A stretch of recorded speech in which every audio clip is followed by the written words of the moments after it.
पड़ी है, ये तो आपको नहीं उठा रही। बोले ये कैसे उठाएगी? तो हमने कहा था हम ही आपको प्रेम करते हैं। जब तक हम इस शरीर के अंदर रहते हैं तब तक लोग आपको प्यार करते हैं, और जब हम शरीर से निकल जाते हैं तो लोग आपको प्यार। तो जब तक ईश्वर आपके शरीर में होता है तब तक आपको सृष्टि से मोह होता है, प्रकृति से मोह होता है। जब ईश्वर अपने आप को निकाल लेता है तो सृष्टि से मोह नहीं होता। आप उस स्थान में जा रहे हैं जहां से सृष्टि प्रारंभ होती है। मृत्यु लोक के देवता कौन है? भगवान शंकर है ना। वहां से सृष्टि प्रारंभ होती है।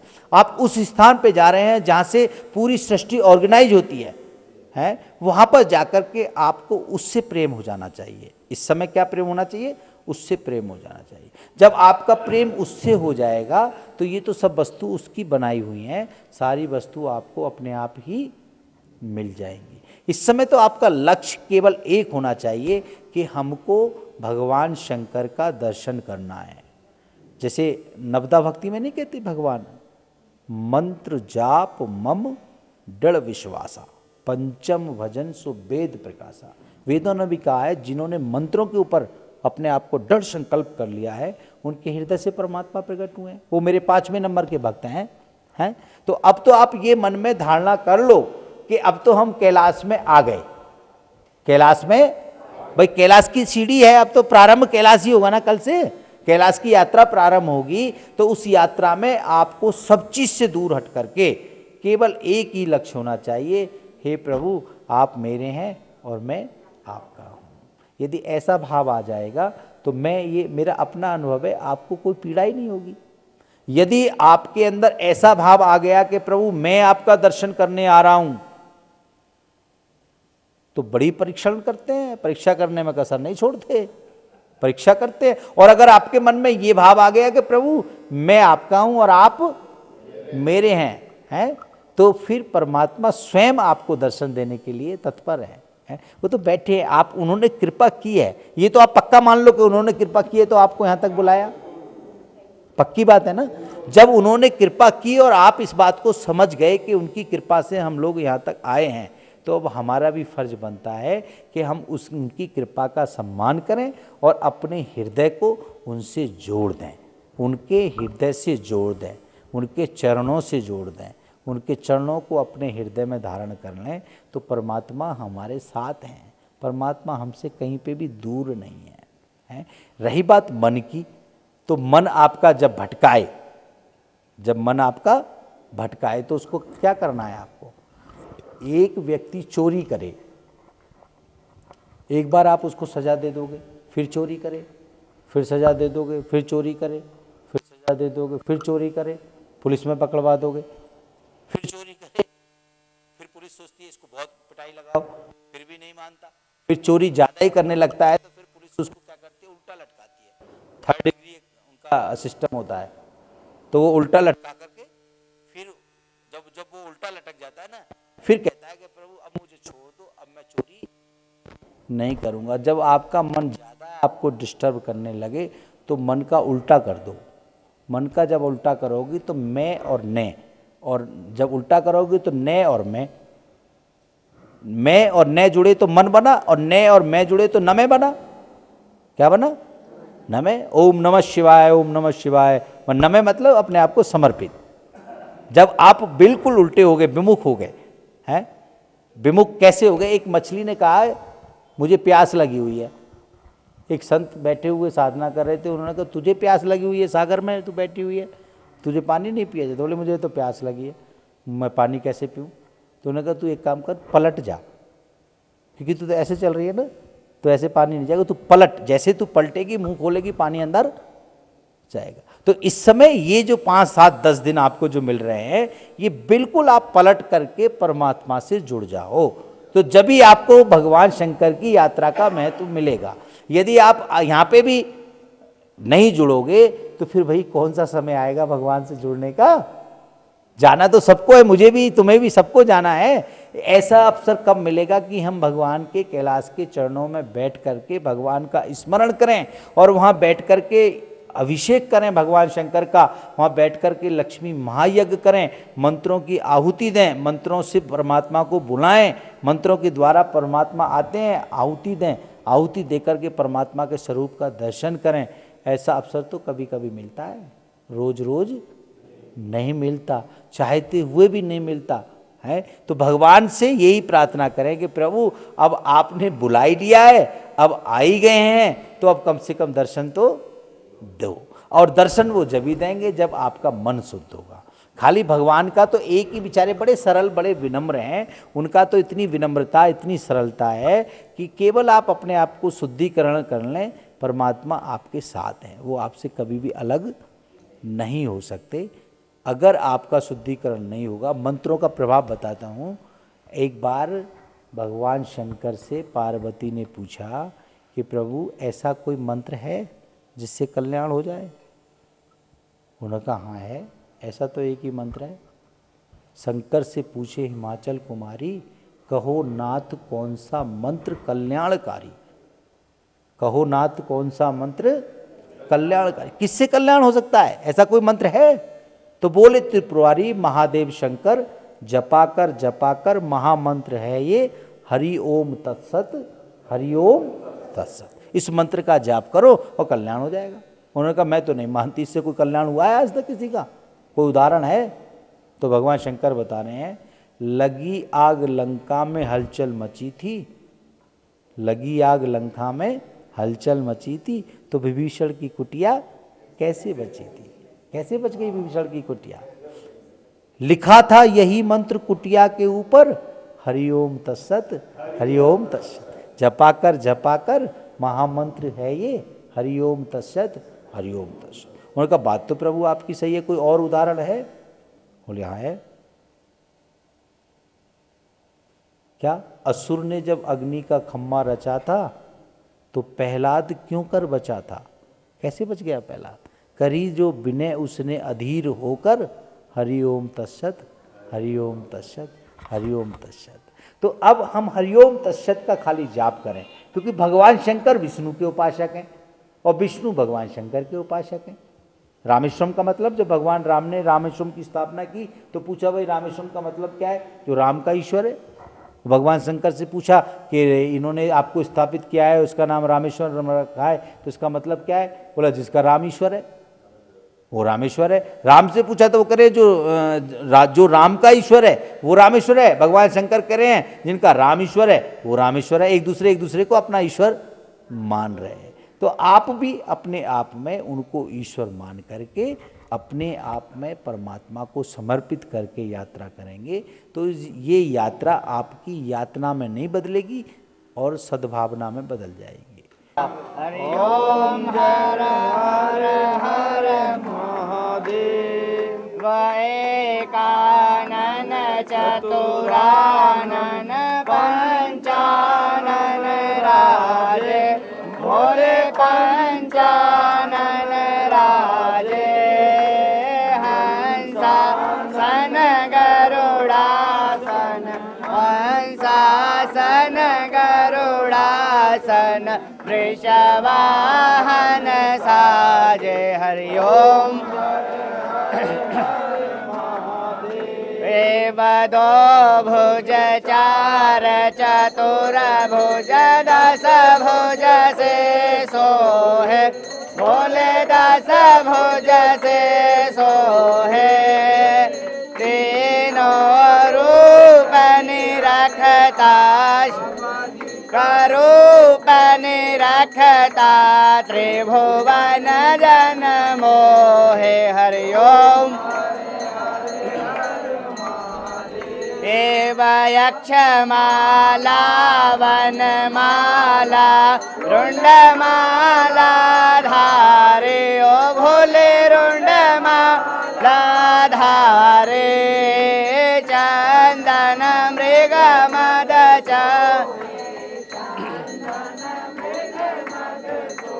हे भाले शशिधारी। हरि ओम हर हर हर देव श्वेतांबर पीतांबर वाघांबर अंगे, भोले वाघांबर अंगे। सनकादिक ब्रह्मादिक सनकादिक प्रभुतादिक भूतादिक संगे हरि ओम। देव ब्रह्मा विष्णु सदा शिव जानते अविवेका भोले जानते अविवेका प्रणवाक्षर के मध्य ओंकारेश्वर मध्य यह तीनों एकार ओम। महादेव काशी में विश्वनाथ विराजे नंदो ब्रह्मचारी ओ भोले एत उठ भोग लगावे दर्शन पावे महिमाति भारी हरि ओम।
आज भगवान शंकर का वार सोमवार है और अभी करीब सुबह के 8 बजे हैं।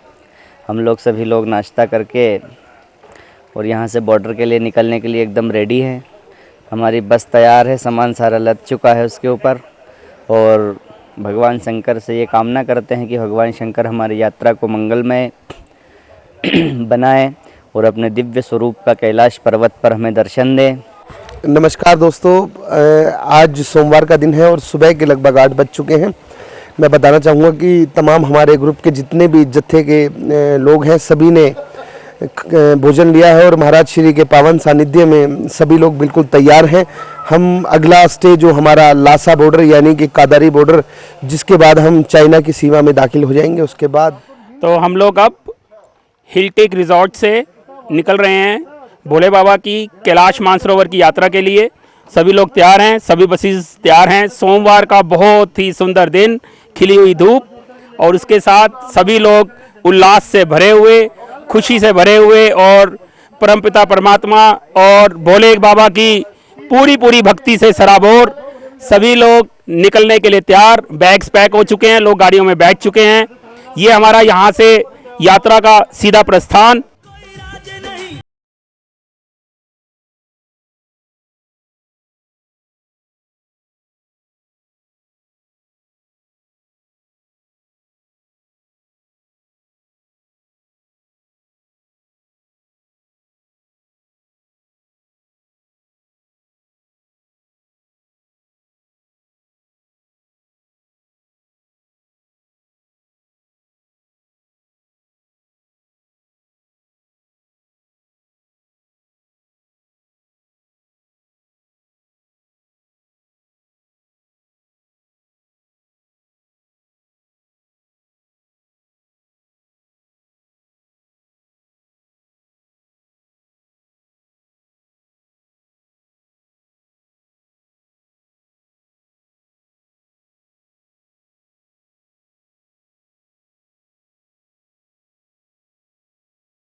यात्रा बहुत अच्छी हो रही है और हमें विजन आने के कारण 5 मेंबरों को यहाँ एक नाइट विश्राम हो रहा है।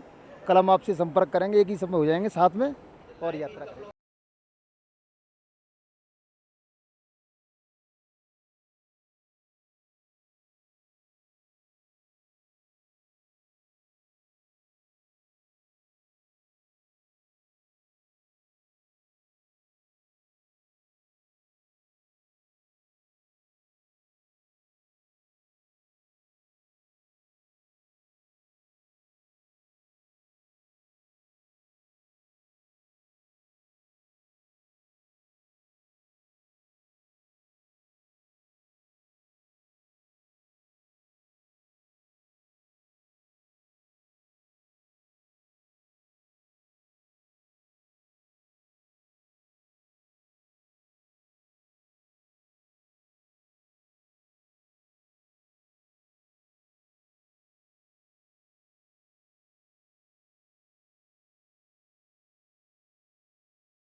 चाइना बॉर्डर क्रॉस करके तिब्बत का अब नाइलम के लिए प्रस्थान कर रहे हैं। हमारा पूरा ग्रुप निकल चुका है। अब हम और इंद्र देवता प्रसन्न होकर के वर्षा कर रहे हैं स्वागत में, और सभी यात्रियों का इंद्र देवता ने स्वागत किया है। भगवान शंकर की कृपा से हमारी यात्रा मंगलमय हो, ऐसी हमारी शुभकामनाएं। ओम नमः। बताना चाहूँगा कि अभी हमारा जत्था परम पूजनीय महाराज श्री बालकानंद जी के सानिध्य में चाइना बॉर्डर पर पहुंचा और लगभग 50 लोगों का जत्था ये यहाँ से नाइलम के लिए निकल चुका है। और बारिश भी हो रही है और मौसम थोड़ा ठंडा है, लेकिन फिर भी हमारे लोगों का उत्साह कम नहीं हो रहा। पावन सानिध्य गुरु जी का मिल रहा है और उस सानिध्य की शक्ति हमें नाइलम तक लेकर जा रही है, ऐसा हम सोचते हैं। बोलिए शंकर भगवान की।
अभी हम इस वक्त चाइना बॉर्डर का जो पहला स्टे है झांगू एक जगह है जो कि एक सबसे बड़ा बाज़ार कहा जाता है चाइना का।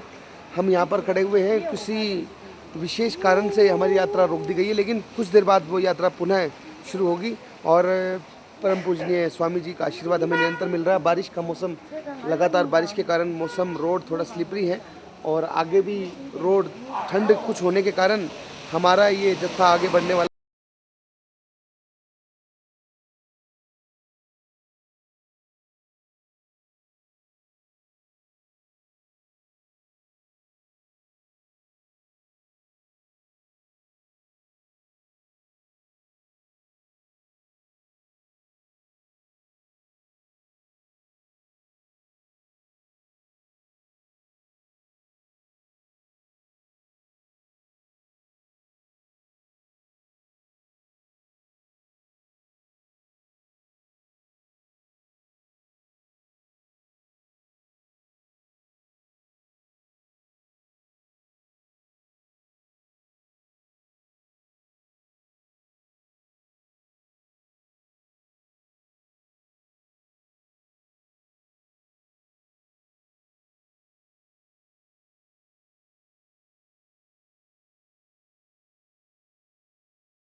कुछ ही देर में हमारा सत्संग शुरू होगा और आज हमारा स्टे नाइलम है। रात को नाइलम स्टे करके कल हम सुबह सांगा के लिए चलेंगे।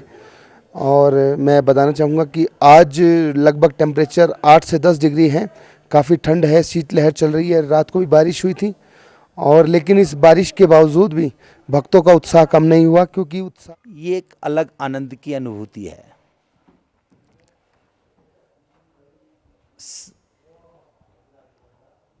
12 जो शब्द हैं,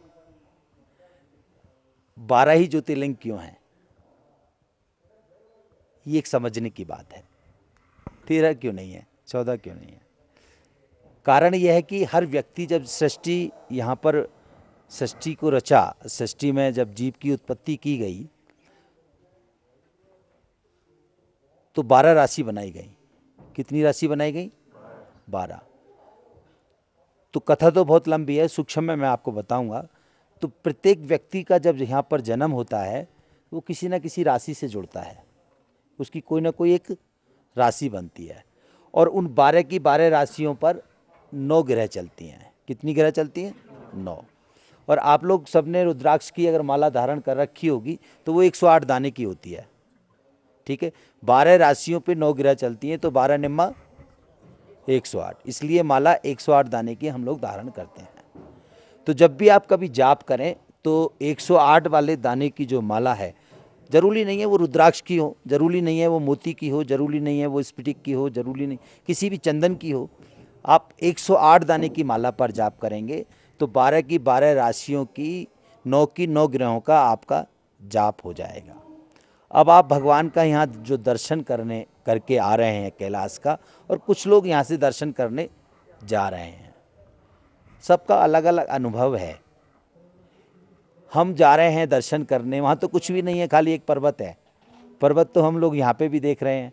यहाँ पे सुबह हम लोग घूमने जा रहे थे तो एक पर्वत पे बिल्कुल कैलाश जैसी आकृति बनी हुई थी, परंतु उस स्थान का कुछ महत्व है, उस स्थान की अपनी एक पराकाष्ठा है, उस स्थान की अपनी एक शक्ति है, उस स्थान की अपनी एक भक्ति है। आप लोग यात्रा में भी व्यथा से जुड़े रहते हैं। एक जगह जाकर के मैंने देखा है कि कहीं पे अगर फ़ोन की व्यवस्था ना हो तो लोग तिलमिला जाते हैं। घर पे पहले सूचना देनी है कि मैं नाइलम आ गया हूँ, मेरी यात्रा सफल हो गई है। अरे कुछ देर के लिए तो व्यथाओं से दूर हो जाओ, भगवान से डोर लगाओ। परंतु चलो कोई बात नहीं, ये भी एक जीवन है। जब आप व्यथा से हट कर के कथा से जुड़ जाएंगे तो परमात्मा, जैसा इन्होंने बताया, दूर नहीं है, आपके अंतःकरण से जागृत होगा, आपके अंतःकरण से जागृत होगा। ये जो समय आपका बेशकीमती समय जो परमात्मा के लिए आपने दिया है, ये इसका एक इतिहास बना है, ये परमात्मा के यहाँ लिखा गया है। कैसे लिखा गया? आप रोज नित्य प्रतिदिन अपने ऊपर समय को खर्च करते हैं, अपने ऊपर धन को खर्च करते हैं, अपने ऊपर सब कुछ खर्च करते हैं, परंतु ऐसा अवसर नहीं आता कि हम परमात्मा के लिए कुछ करें। परमात्मा के लिए कुछ करने के लिए तो ये एक अवसर आपको भगवान ने दिया है कि आपको स्वयं कैलाश में बुलाया है। और यही एक ऐसा, जैसा बताया ना, भोलेनाथ हैं, भोलों के नाथ हैं, और खुद भी वो इतने भोले हैं कि उनसे कोई भी वरदान मांग लो वो दे देते हैं। वही तो एक ऐसे भोलेनाथ हैं जो आपको जीवित बुलाते हैं। बाकी तो कोई भगवान जीवित बुलाता है? हैं? बाकी कोई भी भगवान जीवित नहीं बुलाता। मरने के बाद पता नहीं आप मिलते हो या नहीं मिलते हो, परंतु ये ऐसे भगवान हैं जो जीवित शरीर सहित बुलाते हैं और शरीर सहित ही आपको विदा कर देते हैं, जीवित बुलाते हैं। तो ये जीवित भगवान है, जिस परमात्मा को कभी आपने देखा नहीं, जिसकी कल्पना की है, उसको आप लोग देख करके आ रहे हैं और कुछ लोग देखने के लिए जा रहे हैं। अनुभव है अपना अपना सबका परमात्मा के प्रति। जैसा व्यक्ति अनुभव करेगा वैसा उसको सब कुछ मिलेगा। एक छोटे से उदाहरण से आपको समझाता हूँ। एक राजा ने अपने मुनीम की परीक्षा लेने के लिए उसको बुलाया और उसको 3 रुपया दिए। कितने रुपए दिए? 3। और कहा 1 रुपया का अब, 1 रुपया का जब, 1 रुपया का अब न जब, 3 सामान लेके आओ। 1 रुपया का अब, 1 रुपया का जब, 1 रुपया का अब न जब, ये लेके आओ। मैंने ये बात इसलिए कही है कि आपको यहाँ पर ये पता लग जाएगा कि हमको यहाँ पर जो हमने समय दिया है 8 दिन का, 10 दिन का, तो वो कहाँ पे जाके केंद्रित हुआ, वो कहाँ पे जाके एकत्रित हुआ है। जैसे बैंक में आप धन जमा करते हो ना, तो उसका एक सिस्टम होता है कि जब आपका मन करे जब आप निकाल सकते हैं। तो ये भी एक ऐसी तपस्या है कि ये आपकी ऐसी जगह केंद्रित हुई है कि आप इसको जब चाहें जब परमात्मा से ले सकते हैं। ठीक है ना? परंतु आपकी विनम्रता होनी चाहिए, आपके अंदर सरलता होनी चाहिए, आपकी निष्ठा होनी चाहिए, आपके अंदर भावना पैदा होनी चाहिए। तो 1 रुपया का अब, 1 रुपया का जब, 1 रुपया का अब ना जब। अब ये तो कोई वस्तु तो है नहीं, या कोई वस्तु है? कैसे लाओगे 1 रुपया का अब, 1 रुपया का जब, 1 रुपया का अब ना जब? तो उन्होंने कहा प्रभु ये तो कोई वस्तु नहीं है, मैं कैसे लेके आऊँ? तो कहा हमारा आदेश है ये लेके आओ। 3 रुपया जेब में रखे, तो जब व्यक्ति पे कोई संकट आ जाए तो उसको भगवान याद आते हैं। कौन याद आते हैं? भगवान याद आते हैं। यदि भगवान उसकी सुनने में देर लगा दें, भगवान उसकी ना सुने, तो फिर उसको माता पिता याद आते हैं। कौन याद आते हैं? माता पिता। और माता पिता से भी अगर वो कार्य ना बने, फिर उसको अपने गुरु याद आते हैं। फिर कौन याद आते हैं? गुरु। और गुरु जो है वो एक शब्द है, कोई व्यक्ति विशेष गुरु नहीं है। गुरु एक शब्द है। गु माने अंधकार, रू माने प्रकाश। जो अंधकार में प्रकाश कर दे उसे गुरु कहते हैं। गुरु एक ऐसा शब्द है जिसको ब्रह्मा विष्णु महेश से भी ऊपर की उपाधि दी है। आरती में कहते हैं तुम पार ब्रह्म परमेश्वर तुम सबके स्वामी हैं। उस पार ब्रह्म की उपाधि किसको दी है? गुरु को। गुरु ब्रह्मा, गुरु विष्णु, गुरुदेव महेश्वरा, गुरु साक्षात परब्रह्म। यानी आरती में तुम पार ब्रह्म, तो गुरु के लिखा गुरु साक्षात परब्रह्म तस्मै श्री गुरुवे नमः, ये आदेश हुआ है। तो बोला ये तो कोई वस्तु नहीं है, तो कैसे लेके जाऊं फिर मैं? तो उनका घबराने की कोई बात नहीं है। कभी भी संकट जब आए उसमें घबराना नहीं चाहिए, पेशेंस नहीं खोना चाहिए, आत्मशक्ति को खोना नहीं चाहिए, और व्यक्ति को हमेशा भगवान के प्रति समर्पित होना चाहिए कि प्रभु ये संकट यदि आपने दिया है तो इसका समाधान भी आप ही करोगे। तब जाकर के हम अपने लक्ष्य तक पहुंच सकते हैं। यदि हम घबरा जाएंगे बीच में तो हम लक्ष्य तक नहीं पहुंच पाएंगे। तो जो गुरु होते हैं ना, जो ब्रह्म ज्ञानी होते हैं, वो अपने शिष्य के सिर पे हाथ रख दें तो भी उसको ब्रह्म ज्ञान हो जाता है। तो उन्होंने कोई घबराने की बात नहीं है। ऐसे सिर पे हाथ रखा और उसको ब्रह्म ज्ञान की प्राप्ति हुई। कहा कितने रुपया हैं तुम्हारे पास? बोले 3 हैं। क्या क्या मंगाया है? 1 रुपया का अब, 1 रुपया का जब, 1 रुपया का अब ना जब। तो बोले एक काम करो, हमारी बात को मान करके 1 रुपया तो भगवान पे चढ़ा दो। कितने बचे? 2। बोले 1 रुपया का बाहर से प्रसाद ले लो। ठीक है, अब कितने बचे? और 1 रुपया जैसे तुम्हारी मर्जी करे वैसे खर्च कर देना। 3 रुपया खर्च कराने का साधन बता दिया। और जाओ राजा के पास। चल बोलिए शंकर भगवान।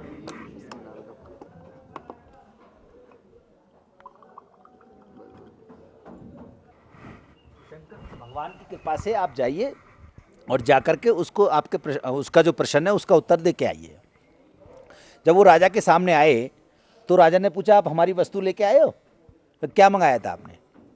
1 रुपया का अब, 1 रुपया का जब और 1 रुपया का अब न जब, ये मंगाया था। बोले तीनों वस्तु तो मैं एक साथ दे नहीं सकता, आप एक एक करके मांगो।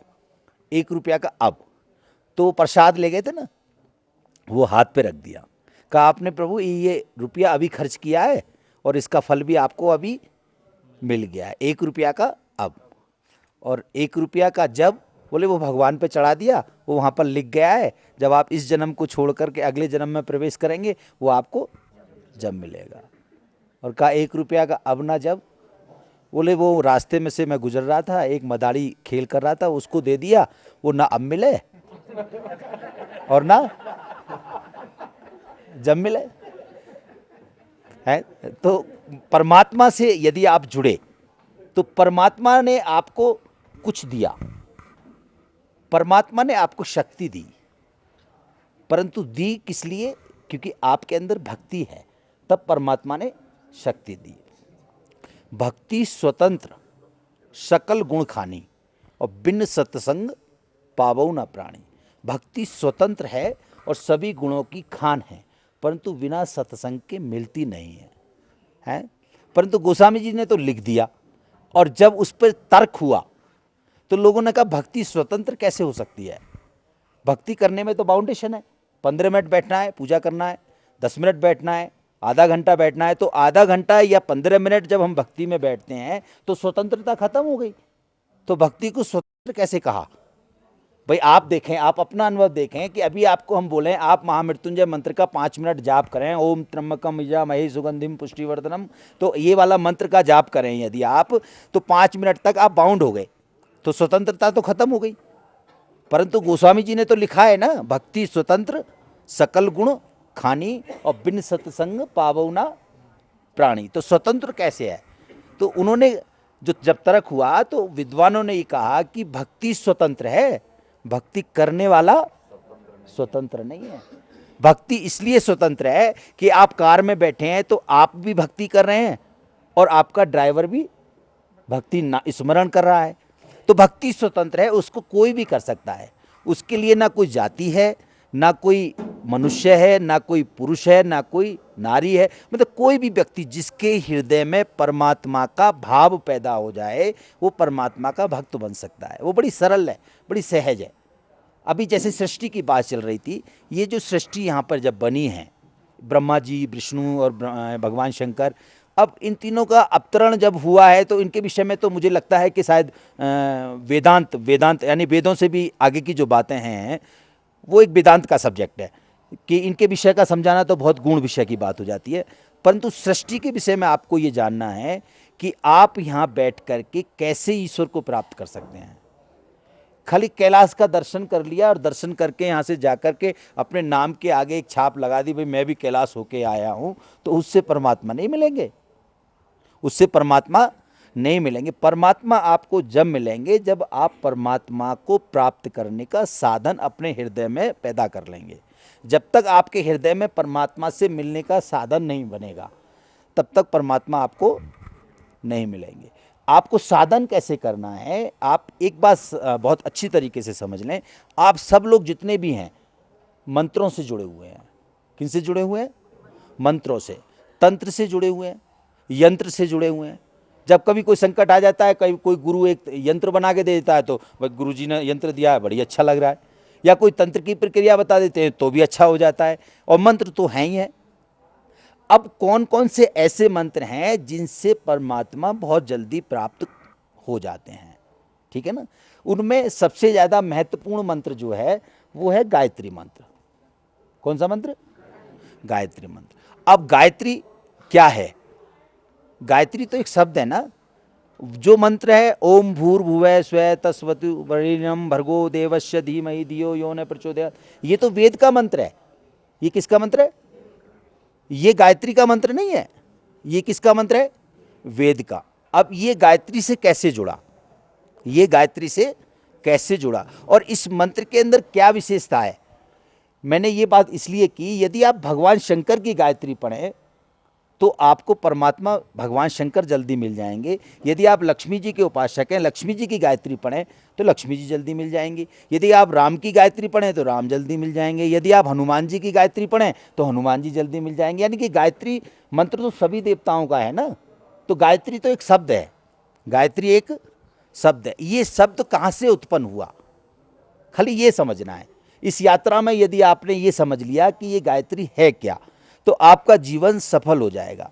क्योंकि ये जो पूरा ब्रह्मांड है ना, इसमें जो पवित्र चीज़ है वो गाय, गंगा, गायत्री, ये ऐसी पवित्र पावर है, ऐसी पवित्र शक्ति हैं कि इनका स्मरण करने से, इनको छूने से ही हम लोग पाप मुक्त हो जाते हैं। गंगा का स्पर्श कर लें आप, पाप मुक्त हो जाते हैं। आप देखें कि पूरे स्थान को पवित्र करके हम पूजन करें, परंतु फिर भी गंगा जल की आवश्यकता पड़ती है। तो गंगा जल ही इतना पवित्र क्यों है? कोई तो कारण है।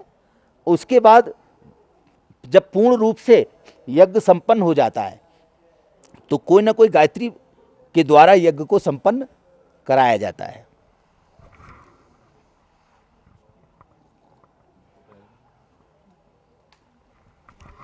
तो जैसे अभी इन्होंने एक जयकारा लगवाया, बोलिए भगवान शंकर की, और इन्होंने कहा, आचार्य जी ने बड़े मधुरता से, कि आपने जय बोलने में बड़ी ढिलाई बरती है। जय का मतलब होता है जय, ये जय और ये, और इसका उल्टा करें तो ये और जय, यज्ञ। यदि आप जय बोल रहे हैं वो भी एक यज्ञ है, यज्ञ है एक। यदि आप यज्ञ करने में विश्वास करते हैं, आप एक अनुष्ठान करके आ रहे हैं, एक साधना करके आ रहे हैं, एक पूजा करके आ रहे हैं, एक भक्ति करके आ रहे हैं, एक शक्ति लेकर के आ रहे हैं, और जय बोलने में आपको ठंड लग रही है कि बोली शंकर भगवान की है, तो ऐसे आवाज़ जब तक नहीं आएगी, जब तक वो यज्ञ जो है पूर्ण नहीं होगा। तो जब सृष्टि जब बनाई जा रही थी, तो इस सृष्टि के अंदर जब 3 लोक बनाए गए, तो मृतलोक में कहा कि यहाँ पर हम लोग जीव की उत्पत्ति करेंगे। तो जीव की उत्पत्ति करने के लिए ब्रह्मा जी की ड्यूटी लगी। किसकी ड्यूटी लगी? ब्रह्मा जी की। तो ब्रह्मा जी ने जब मृतलोक में चारों तरफ दृष्टि को घुमाया तो देखा ये तो पूरी सृष्टि जो है, जो मृतलोक है, इसमें तो कोई भी स्थान शुद्ध नहीं है, सब अशुद्ध है, सब अशुद्ध है। इसलिए महाकाल कहते हैं ना भगवान को, भगवान शंकर को क्या कहते हैं?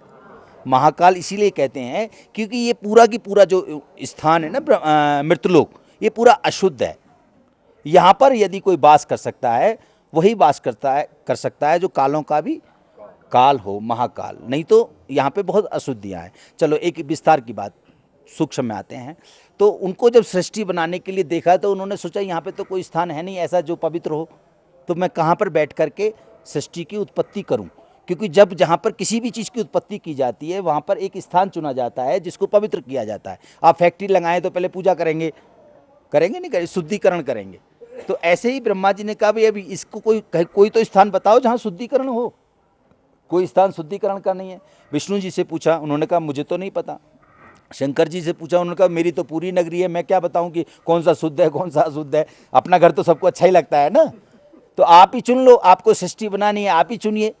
तो उन्होंने जब कोई चीज़ चुनने के लिए किसी को आदेश करें, तो आपको अगर मैं ये आदेश करूं जल लेके आओ, तो यदि आप उठ के जाओगे या फिर आप अपने असिस्टेंट को भेजोगे कि आप ले आओ, ठीक है। तो भगवान ब्रह्मा जी जो हैं, उनका जो असिस्टेंट है, उनका जो वाहक है, उनका जो वाहन है, वो है पुष्प। क्या है? पुष्प। तो उन्होंने पुष्प को लिया और हाथ से, हाथ को हम कहते हैं कर, हाथ को क्या कहते हैं? कर। उन्होंने हाथ कर से पुष्प को ऐसे फेंका, उसने 3 जगह जाके गद्दा खाया, बॉल जैसे गद्दा नहीं खाती, जब खाया तो तीनों जगह से एक धार उत्पन्न हुई और वो बीच का जो स्थान था वो पवित्र हो गया। तीनों ने जो जब 3 जगह से धार निकली तो बीच में जो केंद्र बना वो स्थान पवित्र हो गया। तो कहा इसका नाम, अब चूंकि ये पुष्प ने चुना है और कर के माध्यम से चुना है, तो इसका नाम क्या रखा जाए? इसका नाम रखा जाए पुष्कर। इसका नाम पुष्कर क्यों पड़ा? ब्रह्मा जी ने अपने पुष्प और कर के द्वारा जिस स्थान को चुना उस स्थान का नाम क्या है? पुष्कर। और वहीं पे ब्रह्मा जी का मंदिर है। और कहीं ब्रह्मा जी का मंदिर जल्दी से समझ में आई बात? पुष्कर क्यों बना? अब जब पुष्कर में बैठ करके सब देवताओं को बुलाया और बुला करके कहा भाई यहाँ पर सृष्टि की उत्पत्ति करनी है, और जब कोई अनुष्ठान करते हैं तो यज्ञ करते हैं। क्या करते हैं? यज्ञ करते हैं शुद्धिकरण के लिए, वेदों का मंत्रों के द्वारा उसको शुद्ध करते हैं। तो बुलाए, सब देवता लोग आ गए, सबको बुला करके बैठाया और बिठा करके यज्ञ प्रारंभ किया। जब यज्ञ प्रारंभ करने लगे तो यज्ञ जो है बिना पत्नी के मतलब पूर्ण नहीं होता। बिना पत्नी के पूर्ण नहीं होता। क्यों नहीं होता पूर्ण? तो सन्यासी तो फिर बेकार ही हैं भाई। यदि पत्नी के बिना पूर्ण नहीं होता है तो फिर हम लोग तो फिर बेकार ही हैं, सन्यासी है। ऐसा नहीं है। पत्नी चूंकि ग्रस्त में आप रहते हैं, व्रत में हम लोग रहते हैं, समझ रहे हैं ना? तो ग्रस्त और व्रत दोनों का कॉम्बिनेशन है, समझ रहे हो? तो ग्रस्त में पत्नी को इसलिए महत्वपूर्ण बताया है क्योंकि धर्म पत्नी से जुड़ता है। किससे जुड़ता है? पत्नी से। पति से धर्म नहीं जुड़ता, धर्म पत्नी से जुड़ता है। धर्म पत्नी क्या बोलते हैं? धर्म पत्नी। पत्नी से धर्म जुड़ता है। तो धर्म का कहीं कोई कार्य होगा, वहां पर अगर पत्नी नहीं होगी तो वो धर्म अधूरा रह जाएगा, क्योंकि धर्म जिससे जुड़ा है वो तो वहां पे है ही नहीं, समझ रहे ना? इसलिए पत्नी को साथ में बिठाना अनिवार्य है, समझ रहे? तो यज्ञों में सब लोग अपनी अपनी पत्नियों के साथ आ गए। अब ब्रह्मा जी को भी चाहिए कि भाई मेरी भी पत्नी साथ में बैठेगी तभी तो यज्ञ पूर्ण होगा।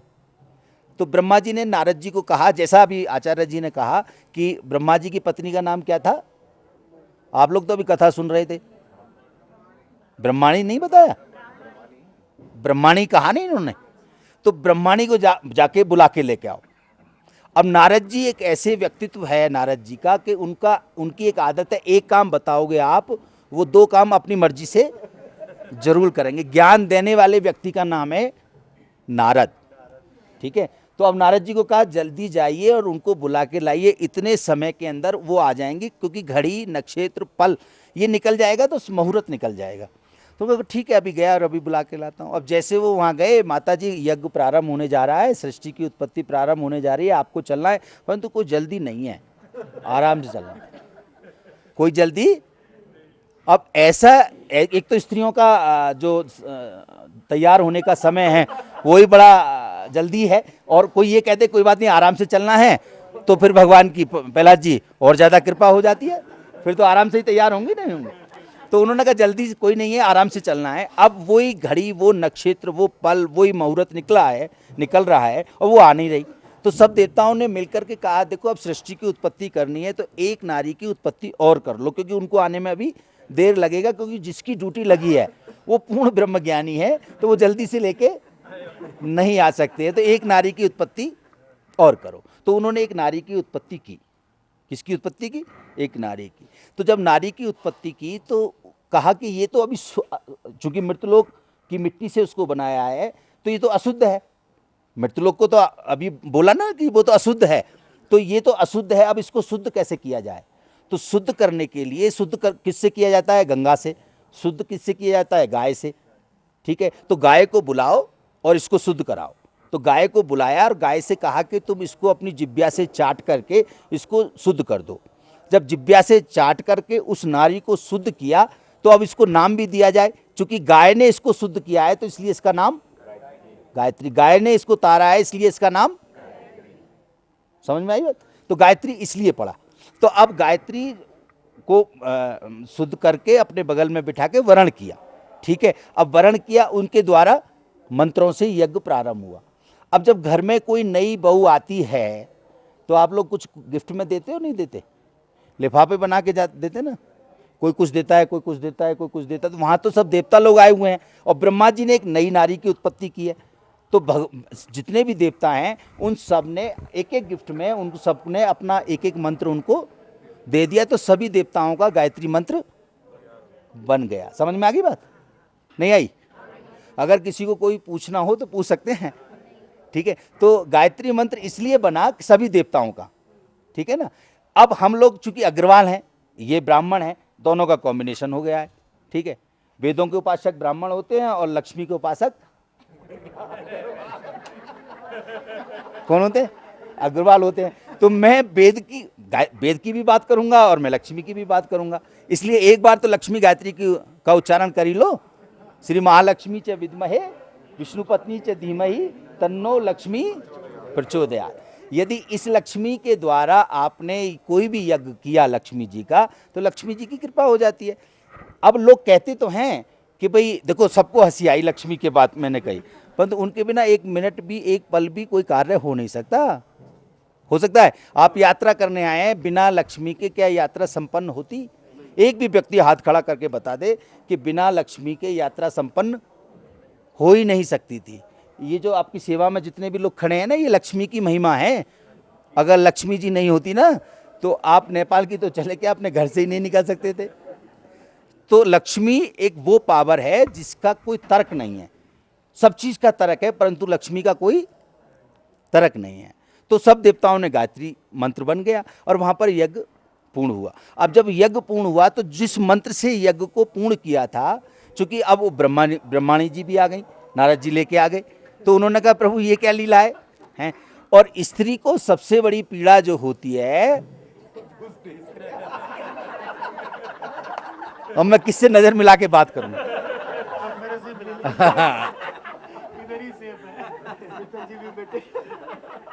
अगर पुरुष ज्यादा खर्च कर दे, पीड़ा नहीं होगी।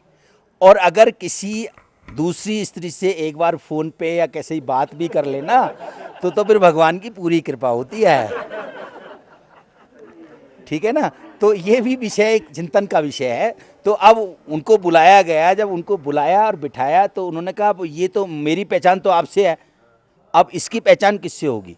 तो ब्रह्मा जी ने पूरा की पूरा मंत्र गायत्री जी को दे दिया कि आज से जहाँ पर भी यज्ञ होगा वो बिना आपके संपूर्ण नहीं होगा। इसलिए यज्ञ जो है गायत्री के बिना संपूर्ण नहीं होता। तब से ये गायत्री बनी। समझ में आई नहीं बात? तो ये पूजा जो हम लोग अभी करके आ रहे हैं, आप लोगों ने अभी देखा होगा, आप वहाँ गए, आचार्य जी ने पूजा कराई होगी, ठीक है ना? शिवलिंग की पूजा की। मैंने 2-4 लोगों से पूछा भी, भाई तुम लोगों ने जो शिवलिंग की वहाँ पूजा की तो कैसे की? तो अपने अपने शिवलिंग लेके गए, भाई वहाँ रुद्राभिषेक किया, रुद्राष्टक का पाठ किया होगा, नमामि स्मिषा निर्माण रूपम, जो भी मतलब शिवाष्टक का पाठ किया होगा। अभी भगवान की कृपा से रावण ने जिस स्तोत्र को गाया और भगवान शंकर नाच उठे, उसको तो अभी आचार्य जी सुना ही रहे थे आपको। तो कहने का मतलब क्या है कि जब वहाँ पर आप गए, अभी जैसे हम लोग भी जा रहे हैं, मैं ये बात आपको इसलिए बता रहा हूँ कि कभी भी कोई भी यात्रा में आप जाएं तो वहाँ का जो भी देवता है, वहाँ का जो भी देवता है उसकी साधना जरूर करें। तो यहाँ तो आप कैलाश में गए हैं, वहाँ तो कोई मंदिर नहीं है, ठीक है? वो पूरी की पूरी भूमि किसकी है? उस पूरी भूमि को क्या बोलते हैं? कैलाश। उस पूरी भूमि को क्या बोलते हैं? एक एक कण को वहाँ कैलाश बोलते हैं। तो वहाँ पर जैसा अभी इन्होंने बताया कि रामायण के अंदर बालू का शिवलिंग बनाया गया। किसका शिवलिंग बनाया गया? बालू का शिवलिंग बनाया गया। तो वहाँ पर यदि वहाँ की बालू का शिवलिंग बना करके वहाँ अभिषेक किया जाए तो परमात्मा शंकर जो है साक्षात प्रकट होते हैं। ऐसा मैंने अनुभव किया है। मेरी ये 7वीं यात्रा है। भगवान की हम लोग उनके पास शिवलिंग बहुत हैं, परंतु हम लोग कोई शिवलिंग नहीं लेके आए और ये कहा सब लोगों को कि हम लोग वहाँ बालू का शिवलिंग बना करके उसका अभिषेक करेंगे, रुद्र अभिषेक, और फिर भगवान शंकर को आना ही पड़ेगा। जब वो राम के लिए आ सकते हैं तो हमारे लिए क्यों नहीं आ सकते? हम भी भगवान के भक्त हैं, क्योंकि भगवान तो सभी के अंदर विराजमान है ना भाई। भगवान तो पंच तत्व के अंदर विराजमान है ना। भय, गे, वे, आ और ने। भय मीन्स भूमि पृथ्वी, गे मीन्स गगन आकाश, भय मीन्स वायु हवा, ए मीन्स अग्नि आग, ने मीन्स नीर जल। 5 तत्वों का जो मिश्रण है उसके अंदर जो ईश्वर का अंश है वो भगवान है। तो सबके अंदर तो भगवान विराजमान है ना। तो वहाँ स्वयंभू बना करके उसका अभिषेक होगा। और जब भगवान शंकर प्रसन्न हो जाएंगे, मधु से हम लोग उसका अभिषेक करते हैं, शहद से। भगवान शंकर को यदि प्रसन्न करना है तो मधु चढ़ाना चाहिए, शहद चढ़ाना चाहिए। तो मधु से जब भगवान शंकर प्रसन्न हो जाएंगे, तो अब चूंकि भगवान शंकर जब प्रसन्न हो जाएंगे तो कुछ ना कुछ तो देंगे ही, ठीक है? लक्ष्य तो सबका एक ही होता है, सुख शांति रहे, निरोग रहें और घर में लक्ष्मी का वास रहे। इस बात को ध्यान में रखते हुए वहाँ पर एक लक्ष्मी महायज्ञ का भी आयोजन हम लोगों ने किया। वहाँ पर एक लक्ष्मी महायज्ञ का भी आयोजन। हर बार हम लोग जब जाते हैं तो रुद्राभिषेक करते हैं और लक्ष्मी महायज्ञ करते हैं। वहाँ पर यज्ञ होना बड़ा कठिन है, क्योंकि लकड़ियाँ नहीं मिलती, ये नहीं मिलती, काफ़ी संविदा नहीं मिलेगी, सामग्री नहीं मिलेगी, मिलेगी तो वो निकाल लेते हैं। तो अभी हम लोगों ने अपनी पूर्ण व्यवस्था करके वहाँ पे परिपूर्ण रूप से यज्ञ का आयोजन किया है। और दिन भी संजोग से भगवान की कृपा से ऐसा पड़ गया है, शुक्रवार, यज्ञ वाला दिन शुक्रवार का ही है ना, लक्ष्मी जी का दिन है, लक्ष्मी जी का दिन है। और शुक्रवार को हम लोगों का वहाँ यज्ञ प्रारंभ होगा और अभिषेक भी प्रारंभ होगा, ठीक है ना। और भगवान की कृपा होगी। अब देखते हैं कि किसको कितनी ज़्यादा भक्ति मिलती है और कितनी ज़्यादा लक्ष्मी मिलती है। तो हाँ जी जी। तो कहने का तात्पर्य वही है कि हम लोग जिस भी भगवान से जुड़ें, जिस भी देवता से जुड़ें, हम पहले ये समझें कि इस देवता को हम किस प्रकार प्रसन्न कर सकते हैं। खाली किसी को देखना, किसी का दर्शन करने मात्र से लाभ तो होता है, ऐसा नहीं है कि लाभ नहीं होता, ठीक है ना। जैसे कोई शब्द सुना, वो कर्ण प्रिय है तो कानों को अच्छा लगा फिर भूल गए, ठीक है। आंखों ने देखा चित्र को तो आंखों को अच्छा लगा फिर भूल गए।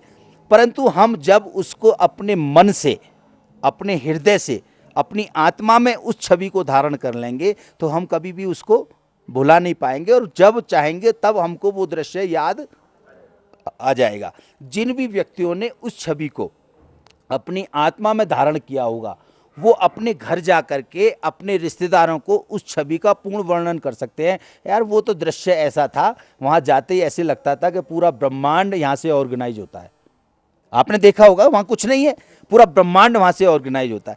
ऐसा तब आपको अनुभव होगा जब आप अपने हृदय में उस छवि को बसा करके लाएंगे। जब तक आप अपने हृदय में उस छवि को नहीं बसाएंगे तब तक कुछ भी नहीं होगा। आपने अपने हृदय खाली, जैसे अभी बताया, एक एंजॉय, यात्रा का मतलब एक एंजॉय करने के लिए गए, ठीक है ना। आजकल तो ये यात्रा भी मुझे जो अभी लग रहा है, आने वाले 5 साल में ये यात्रा इतनी सरल हो जाएगी।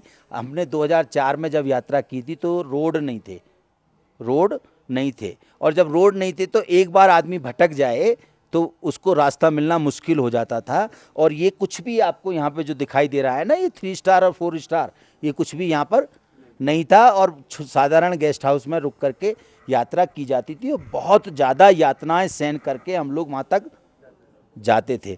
परंतु अभी तो ऐसी व्यवस्था होती जा रही है, रोड बढ़िया बन गया, गेस्ट हाउस बढ़िया बन गए। आने वाले 5 साल में ये यात्रा 3 दिन में हुआ करेगी। कितने दिन में हुआ करेगी? 3 दिन में हुआ करेगी। एक दिन में व्यक्ति जाएगा, एक दिन पूजा करेगा और एक दिन में वापस आ जाएगा, जैसा सिस्टम चाइना यहाँ पे कर रहा है अभी, मुझे ऐसा लग रहा है।